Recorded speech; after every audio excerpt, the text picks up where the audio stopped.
I do expect a very spirited conversation, an open and honest conversation. If we could minimize the outbursts and let people speak. We are being stopped at a higher rate than any other race of people that drive cars for whatever reason. It is virtually impossible for anybody this evening to pull out of your parking spot and drive for more than probably 60 seconds without committing some technical violation of the motor vehicle laws.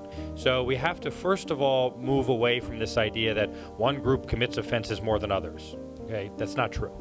We're triaging, right? You've got a room in the house that's burning. You don't go, right, run the hose in the house where it isn't burning. It doesn't mean there's not problems in that room that need to be fixed. It just means that's not the room that's on fire. Why give that person a $150 ticket when that $150 could be groceries for the week? You're right.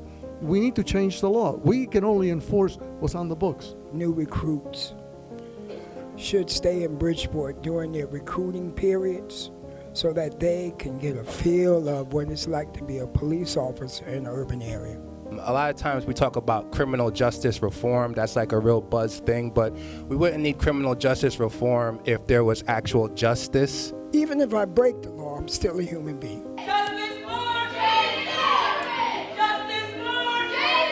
Communication is key. If I'm speaking, you're speaking at the same time. If you're yelling, I'm yelling, we're not going to accomplish anything. I'm just saying, I'm asking you to follow your own rules. If this was a 5:30 meeting that's going to end at 8, and if you're going to give half of the time to us, we're well over that. That hasn't been observed. So again, you get trust and respect when you deliver what's expected. First of all, you have to look at the culture of the Bridgeport Police Department. There are only Hispanics and blacks because of a court order on the department. Then the issue has to be, we have to really, if we're going to start facing reality and start facing things that make sense in here in Bridgeport, then we have to start facing that the policing should reflect the community. I'm not here to play a racist game and none of that stuff. The problems are not taking place in Fairfield, Westport, Southport, Trumbull, Shelton, because the people there look just like them. Racial profiling is just the tip of the iceberg, right? Bridgeport police have a long history of police brutality, police murders. We do have a board of police commissioners that's made out of regular citizens. Can I okay, you know,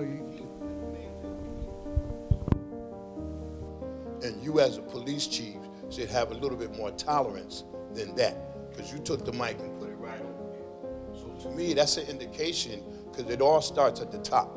All right, in response to your question, yeah, well, I got a little upset. You know, I was trying to answer the questions, and I have enough respect that if he's talking or you're talking, I'm going to respect you, and I'm not going to speak.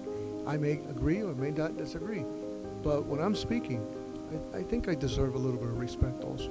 I represent everybody in the state. That's my job. So it's not about being a politician. It's about being real. Cultural change does take time. It's not going to change tomorrow. People with power do not give it up easily. You know that as well as I do. I want my officers to look friendly, to do good things.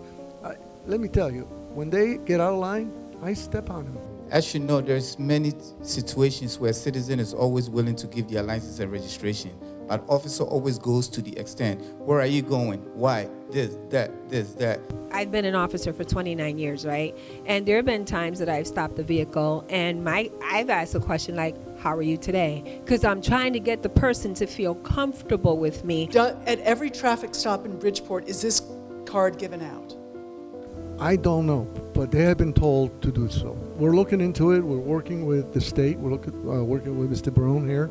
My officers in the department, the majority of the Bridgeport Police Department are minority police officers. We're diverse police. We reflect the community by far.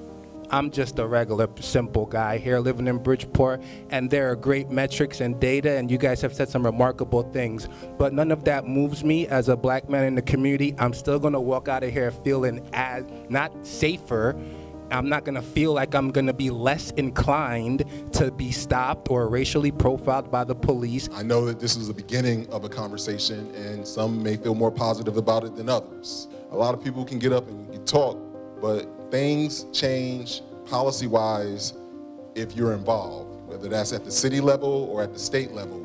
If you're not involved, then nothing's going to change.